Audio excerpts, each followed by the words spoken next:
Bonjour à tous. Une manifestation des taxis demain à Dijon. Ils seront entre 150 et 200 véhicules mobilisés près du CHU pour protester contre la nouvelle convention avec la Caisse primaire d'assurance maladie. Elle planifie notamment une réduction importante de leur paiement pour le transport de personnes malades. L'appel à manifester a été lancé par le syndicat départemental des exploitants du taxi de la Côte d'Or et du syndicat des taxis indépendants de Côte d'Or. Une délégation devrait d'ailleurs être reçue par la préfecture demain matin, selon le bien public. Un accident de la route grave à Beaune hier matin. Les faits se sont produits vers 7h sur la route départementale 974 près du rond-point de Pomard dans la commune.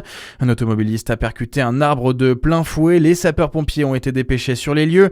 Ils sont parvenus à extraire le conducteur âgé de 23 ans dans un état grave en découpant le toit du véhicule. Les secours l'ont conduit au CHU de Dijon.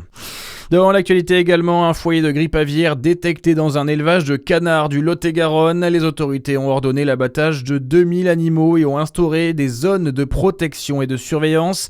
À l'échelle nationale, le niveau d'alerte vis-à-vis de la grippe aviaire vient de passer cette semaine de négligeable à modéré.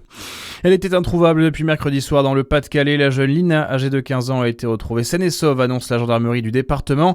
Elle avait disparu dans le secteur de Saint-Omer. Le Pakistan et l'Afghanistan se mettent d'accord sur un cessez-le-feu immédiat. Des pourparlers ont eu lieu hier au Qatar pour tenter de mettre fin au conflit à la frontière entre les deux pays. Le ministère qatari des Affaires étrangères salue une étape importante avant de nouvelles réunions dans les prochains jours. Et un mot de sport avec du rugby. Beaune reçoit Pontarlier, leader du classement général de la poule de Fédéral 3 au stade Jean Guiral. En cas de victoire, le CS beaunois pourrait monter provisoirement sur le podium. Le coup d'envoi de la rencontre sera donné à 15h15 cet après-midi.